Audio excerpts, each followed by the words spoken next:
Congo প্রজাতন্ত্র। আফ্রিকার ঘন জঙ্গলের মাঝে অবস্থিত এই হ্রদ প্রায় 6 কিমি চওড়া।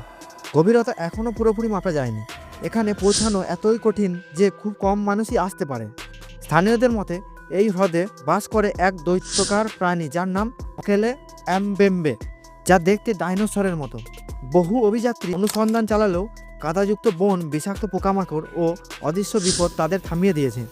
এটি সত্যি নাকি কেবল কল্পকাহিনী এখনও নিশ্চিতভাবে কেউই বলতে পারে না। 5. ইউটা মনোলিথ, যুক্তরাষ্ট্র। 2020 সালে মার্কিন যুক্তরাষ্ট্রের ইউটা রাজ্যের এক নির্জন মরুভূমিতে হেলিকপ্টারে টহলরত কিছু কর্মকর্তা দেখেন মাটির মাঝে দাঁড়িয়ে থাকা 3 মিটার উঁচু ধাতব স্তম্ভ, যেন স্টেনলেস স্টিল দিয়ে বানানো। কে বা কখন এটি বসিয়েছে কেউ জানেন, কোনো প্রমাণ নেই। আরও অবাক করা একটি বিষয় হলো কয়েক সপ্তাহ পর এটি অদৃশ্য হয়ে যায়, কোনো চিহ্ন ছাড়াই। এমন মনোলিথ রোমানিয়া ও ক্যালিফোর্নিয়াতেও পাওয়া গেছে। এটি কি শিল্পীর কাজ নাকি এলিয়েনের সংকেত? আজও এই প্রশ্নের উত্তর মেলেনি। তো বন্ধুরা, আজকের ভিডিওটি এই পর্যন্তই ছিল।